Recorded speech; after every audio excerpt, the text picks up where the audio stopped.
Think about the digital locks protecting some of the most critical infrastructure and data around the globe. Yeah, the things we rely on every day. Exactly. Now imagine finding out that one of those widely used locks has, well, a gaping hole, and bad actors are already walking right through it. Not a comforting thought. Not at all. We're diving into a serious and immediate threat today, one with a potential to disrupt everything from, say, your local utilities to the companies making essential medical equipment. We're taking a deep dive into a critical security issue, a recently uncovered vulnerability within SAP NetWeaver, Yeah. and it's being actively exploited right now. And SAP NetWeaver, that's not some minor software, right? Yeah. It's huge. Oh, absolutely. It's the backbone for a massive number of major organizations worldwide. So the potential impact here is enormous. And the scale of who's at risk is frankly alarming. Reports are indicating organizations in really crucial sectors. Think natural gas distribution, water, waste management. Medical device manufacturing, too. Right, and oil and gas, Yeah. even government entities handling, significant financial investments. They're all being targeted. And what makes this especially concerning is who's exploiting it. We're seeing multiple threat groups, and critically, some of them have known links to Chinese state-sponsored activity. State-sponsored, okay. Yeah. That points to a well-resourced, persistent campaign. It really does. It's not just random hackers. So our goal today is pretty straightforward. We need to break down this SAP NetWeaver vulnerability. What exactly makes it so dangerous? How are these attackers managing to get in? What does the potential real-world damage look like? And most importantly, what absolutely needs to happen right now to address it? Precisely. Understanding the nuts and bolts of this is essential, really, to grasp just how serious the situation is and, crucially, to implement the right defenses. Okay. Before we get into those nuts and bolts, a quick message from our sponsor. This deep dive is brought to you by Stonefly. They're leaders in enterprise storage, backup, and disaster recovery, AI storage, and cloud solutions. If you're looking for secure, ransomware-proof storage, maybe air-gapped or immutable options, Stonefly has them. You can contact sales at stonefly.com to schedule a demo. Good to know. All right, so let's get down to it. This vulnerability. It's got a designation, CVE-2025-31324. What exactly is it? Right. CVE-2025-31324 is classified as a critical unauthenticated file upload vulnerability. It's in the metadata uploader part of SAP NetWeaver's Visual Compose. Critical. How critical? It's got a CVSS score of 10.0, perfect 10, which, really can't be overstated. It's basically as bad as it gets in terms of severity. 10 out of 10. Wow. Yeah. And unauthenticated, you're saying attackers don't need any kind of login or password to even try this? Exactly. They don't need a key. They can just walk up to the door, so to speak. And the file upload part means they can just drop their own stuff onto the server. They can attempt to place their own arbitrary files onto the targeted SAP server, yes. Okay. And if they can upload a file, what's the worst that can happen? You mentioned remote code execution, RCE. That sounds terrifying. It is, because successfully uploading a malicious file lets the attacker run their own code remotely on the SAP Java system. Any code they want. Pretty much. And what's particularly nasty is that this often happens with administrator-level privileges, so that gives them virtually total control over that system. Total control. Correct. Okay, so where is this digital backdoor actually located within NetWeaver? The specific vulnerable component is development server metadata uploader, and that's part of something called Visual Composer. Visual Composer. I've heard the name. What does it actually do? Is it just for developers? Well, that's a common misconception. It's an optional add-on, true, but it's often enabled to allow regular business users, not just coders, to create their own workflows, maybe mini applications, using a visual drag-and-drop interface. Ah, so it avoids needing traditional coding. Exactly.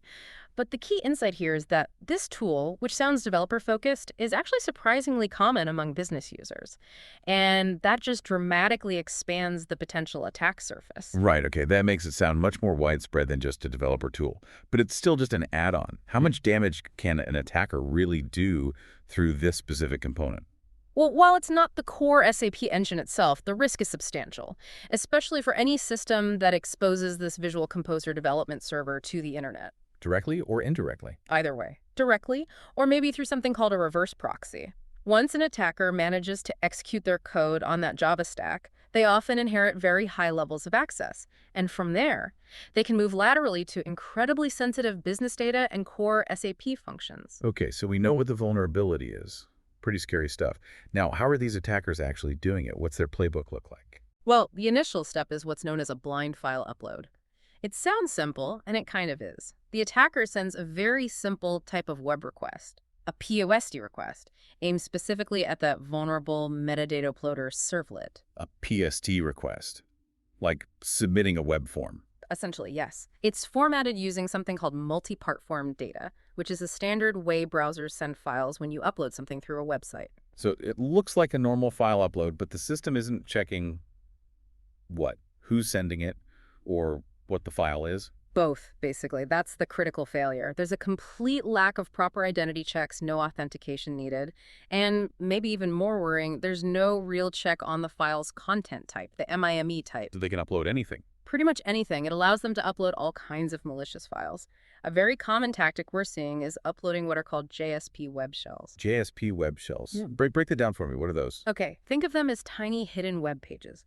But instead of showing cat pictures, they contain malicious code once they're successfully uploaded onto the server. The attacker can access them. Exactly. The attacker can then just send simple web requests to these hidden pages to remotely control the compromised system. It essentially gives them a secret command line, a backdoor into the server. And where do these web shells end up? They typically get written to the file system, often in a somewhat predictable location that includes the specific system ID, something like OSAP SIDJC2 Elilioto2 cluster server at sap.com, a visual come servlet JSP myAprute, but that exact path can vary a bit. Okay, so they've managed to sneak this web shell onto the server. How do they actually use it then? How do they trigger the bad stuff? That's the code execution phase. It's often surprisingly simple. The attacker just makes a direct HTTPS request to the URL of the file they uploaded that JSP web shell. And the server just runs it. The SAP JADA system sees it as a valid JSP page request, processes the code inside it, and boom, the attacker is effectively running commands on the server as if they were logged in. That sounds incredibly dangerous. What kind of things are they doing once they have that command execution capability? We've seen a range of post-exploitation actions. Deploying more sophisticated, harder-to-detect JSP web shells is common just to maintain persistent control. So they upgrade their tools once inside. Right. We also see them dropping tools like Brute Ratel or Cobalt Strike. These are well-known offensive security frameworks, basically attacker toolkits, used for moving laterally inside a network, finding other systems to compromise. Like spreading the infection. Precisely. And in some cases, they even create their own custom rogue Java E applications. These are designed to stick around, maybe even survive patching attempts, if not thoroughly cleaned up. And you mentioned earlier this is particularly risky for SAP systems specifically. Why is that? What makes them such a high-value target once an attacker gets this initial foothold?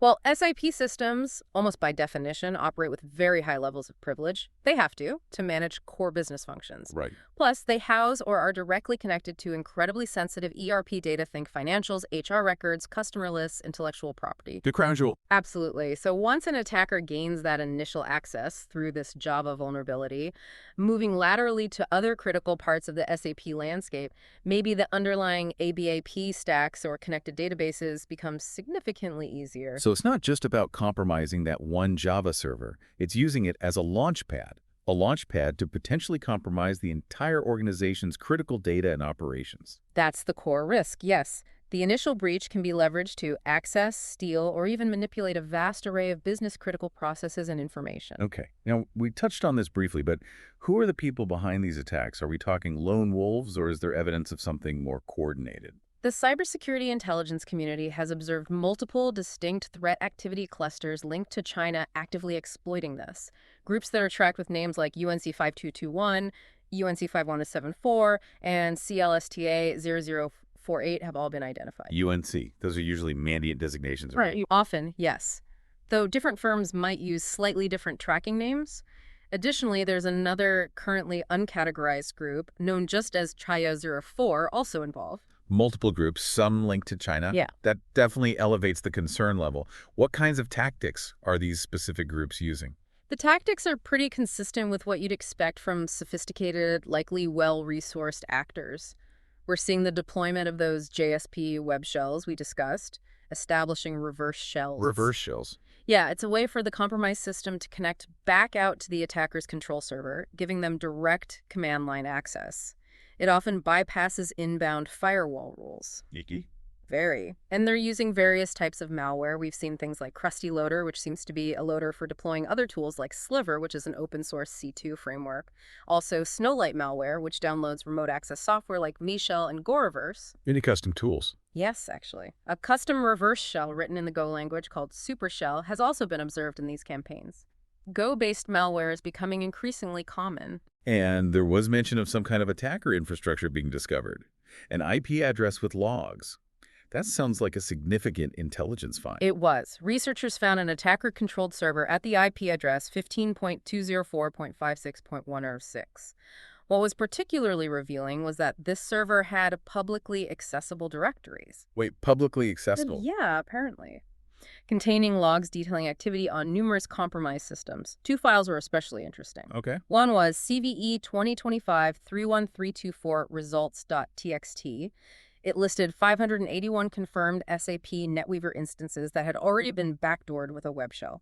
581 compromised systems just in that one list. Yeah. In the other file. The other was named 202.5042721.229.txt. The file name suggests maybe service data with a timestamp. What? This one contained a list of 800 domains running SAP NetWeaver, very likely a list of potential future targets. So hundreds already hit, hundreds more potentially lined up. Yeah. That really paints a picture of the scale and the methodical nature of this campaign. It really does, and we've seen evidence suggesting maybe two distinct waves of attack. Two waves. How so? Well, the initial wave seems likely to have been carried out by these more sophisticated groups, the ones we just mentioned, possibly leveraging knowledge of the vulnerability before it was publicly disclosed or patched.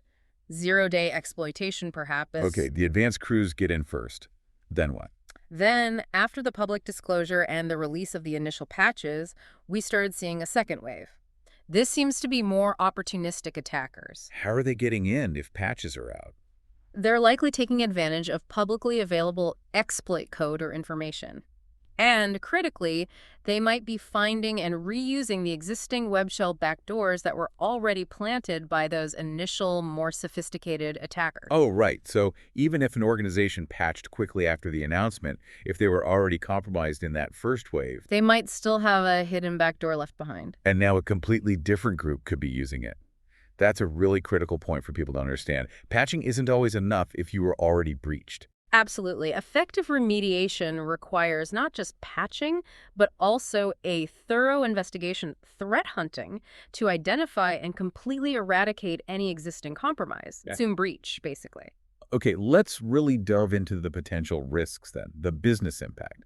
We've touched on it, but can you paint a clearer picture of what's truly at stake if an organization falls victim here? The potential risks are, well, extremely serious. You're looking at the possibility of a complete system takeover, attackers gaining full control over the SAP Java stack, potentially the underlying operating system too. Which leads to Data theft, obviously, highly sensitive information, HR records, financial data, valuable intellectual property, customer details, all potentially stolen. nightmare scenario. It is, but it's not just theft. Attackers could actively manipulate core business processes. Imagine them messing with purchasing orders, payroll systems, manufacturing operations. That could cause absolute chaos. No. Financial losses, operational shutdowns. Huge financial losses, severe operational disruptions, absolutely. And I guess the impact could ripple outwards too, couldn't it? Affecting others. Definitely. Think about the supply chain. A compromised SAP system at one company could be used as a stepping stone to attack partners, suppliers, customers, anyone connected. Wow. And compliance. Things like SOX or GDPR. Major violations are a huge risk, depending on the data involved. That means potentially massive fines, legal action, reputational damage. On top of the disruption and data loss. Exactly. And then there's just the sheer downtime. A successful attack could knock systems offline for extended periods, hitting revenue hard and really damaging trust. It's not just numbers on a screen either, right? This could genuinely disrupt people's access to essential services like natural gas or water, or even affect the production of life-saving medical devices we mentioned earlier. Yeah, the real-world consequences are potentially severe. Okay, this all sounds incredibly urgent. So what are the absolute must-do steps? What do organizations need to be doing right now to protect themselves and deal with potential existing compromises? Priority number 1, patch. Immediately apply the relevant SAP security patches. The main one is SAP Security Note #3594142.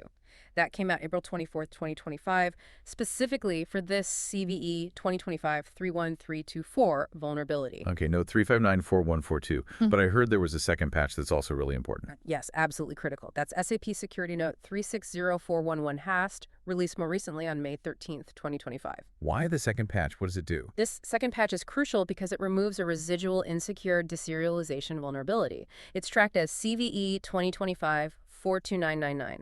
It turns out that even after the first patch, this separate issue could potentially still be exploited, specifically by users who already have the Visual Composer user role. So an insider threat or someone who compromised a low-privilege account first. Exactly. So, applying this second patch, 360411 found, really closes the loop and addresses the underlying root cause that was found through more analysis. You need both. Okay, apply both patches. Got it. What else? What other immediate actions should orgs be taking? Beyond patching, a very strong recommendation is to restrict all access to that development server path. Block it at the network edge. How? Using web application firewalls, WFs, or maybe reverse proxies, configure them to just block any external network traffic trying to reach that specific part of the system. Makes sense. What if you don't even use Visual Composer? Then the most secure thing to do is just remove the add-on completely. If you don't need it, get rid of the attack surface. Simple enough. And for any other web applications you have that do legitimately need file upload capabilities, you absolutely must implement rigorous validation of all uploaded files. Check the MIME type, check the file extension, maybe even scan the content. Don't trust user uploads. Good advice generally, but critical here. Are there any specific tools or platforms that can help organizations manage this kind of exposure? Yes, there are platforms designed for this. Something like the i9x Exposure Management Platform, for instance. These kinds of tools offer continuous monitoring of your external-facing systems. They can help you discover exposed SAP endpoints like this one, assess if they're vulnerable, and then help prioritize the fixing steps. So continuous visibility is key. Absolutely. You can't protect what you don't know you have exposed. And what about finding out if you've already been hit? How do you hunt for evidence of a past compromise? What specific things should security teams be looking for? Yeah, detection is critical because patching alone isn't enough if they're already inside. Teams need to conduct thorough searches of their SAP file systems. Looking for what? Unexpected files, especially ones with extensions like JSP.java or .class. Pay close attention to those visual comp directories we mentioned earlier. Like finding those web shells. Exactly. Also, review your SAP system logs. Look for POST requests going to that metadata uploader path that don't have an associated single sign-on or SSO ticket. That could indicate an unauthenticated, possibly malicious attempt. Any specific directories to check closely? Yes, focus on areas like, let me see. See instance ID JOJ airshop.com, also the AirJ work directory and JAWork sync within that structure. The exact paths might vary slightly based on the OS and setup, but those are key places. Okay, file system checks, log analysis. Anything else? Network traffic analysis is vital. Actively hunt for any unusual outgoing network connections originating from the SAP Java processes, particularly encrypted TLS sessions going to IP addresses known to be command and control infrastructure used by these attackers. So looking for the system phoning home to the bad guys. Precisely. So it's really a combination of looking at the box itself, files and logs, and watching what it's doing on the network. Any other ongoing security best practices specifically relevant here? Definitely. Network segmentation is always a good idea. Isolate your SAP servers as much as possible, monitor their activity closely, enable your EDR or XDR tools. Endpoint detection and response, extended detection and response. Right. Make sure you have rules enabled specifically designed to detect anomalous behavior in Java processes. That could provide an early warning. Oh, and one important note. SAP actually deprecated some previously suggested workarounds or mitigation options from an earlier note, 359-3336, back on May 12, 2025. So old advice might be outdated. Correct. The current recommended approach, if you absolutely cannot patch immediately, is what they call option 0. That involves the complete removal of the underlying application sap.com/dev server metadata uploadier. Basically, rip out the vulnerable component entirely if you can't patch it. Okay, remove it if you can't patch. That's clear. Finally, indicators of compromise. IOCs. Are there specific fingerprints, file names, file hashes, network patterns that organizations should be actively searching for? Yes, several have been observed and shared publicly. Common malicious web shell file names include things like helper.jsp, cache.jsp, forward.sap.jsp, core.sap.jsp, Okay. also webhelp.jsp, .webhelper.jsp, note the leading dot, sometimes used to hide files, usage.jsp, usage1.jsp, 404error.jsp, trying to blend in there, and h.jsp. Any patterns in the naming? Initially, some had randomized 8-character lowercase names like abcdsha.jsp. More recently, we're seeing randomized names but with varying lengths, so look for suspiciously named JSP files in those relevant directories. Got 'em. Any specific file hashes? Yes, some specific SHA-256 hashes for known web shells have been published. For example, coresap.jsp often has the hash 4C9E.0D7D. Helper.jsp might be 1F72.3087, and cache.jsp could be 794C.1DCF. We can't list them all here, but security teams should look up the detailed reports. Okay, so comparing file hashes is a good check. What about attacker techniques mapped to frameworks like MITRE, ATT, and CK? Yeah, this activity clearly maps to T1190 exploit public-facing application, that's the initial entry vector, and then T1505.003 server software component web shell. That's the primary persistence and execution mechanism used here. And network IOCs, IP addresses. A significant number of IP addresses have been associated with these attack campaigns. These are the command and control servers, the staging servers. Organizations really need to consult the detailed threat intelligence reports from firms like Onapsis, ReliaQuest, Red Canary, CrowdSec, WithSecure, Forescout, Unit 42, and others for comprehensive, up-to-date lists of malicious IPs to block and hunt for in their network logs. Okay, lots of actionable intelligence out there for defenders. This has been an incredibly important and, frankly, quite concerning deep dive into this SAP NetWeaver vulnerability. It really is a serious one. So just to hammer home the key takeaways, this is a critical perfect 10 CVSS vulnerability. It's being actively exploited right now by sophisticated threat actors, including nation-state linked groups. They're targeting essential organizations worldwide. And the immediate action is clear. Apply both SAP security notes 3594142 and 3604119 absolutely immediately. Along with implementing all those recommended mitigation measures like restricting access, removing the component if unused, and proactively hunting for any evidence of past intrusion, you have to assume you might already be compromised. It really serves as a stark reminder, doesn't it? Yeah. Vulnerabilities targeting these widely used critical enterprise platforms, they'll continue to emerge and they will be actively exploited, often very quickly. So you need that proactive, vigilant security posture. Continuous monitoring, rapid incident response. It's not optional anymore. It's absolutely essential for staying ahead or at least keeping pace with these constantly evolving threats. It certainly leaves you wondering, doesn't it? Is your organization's critical infrastructure truly prepared to defend against attacks like this? Sophisticated, fast-moving, now is absolutely the time to seriously evaluate your security posture and make sure you're not the next target on one of those lists. Couldn't agree more. And finally, a big thank you once again to our sponsor, Stonefly. They're leaders in enterprise storage, backup, and disaster recovery, AI storage, and cloud solutions. For secure, ransomware-proof storage, including air-gapped and immutable options, you can contact sales@stonefly.com to schedule a demo.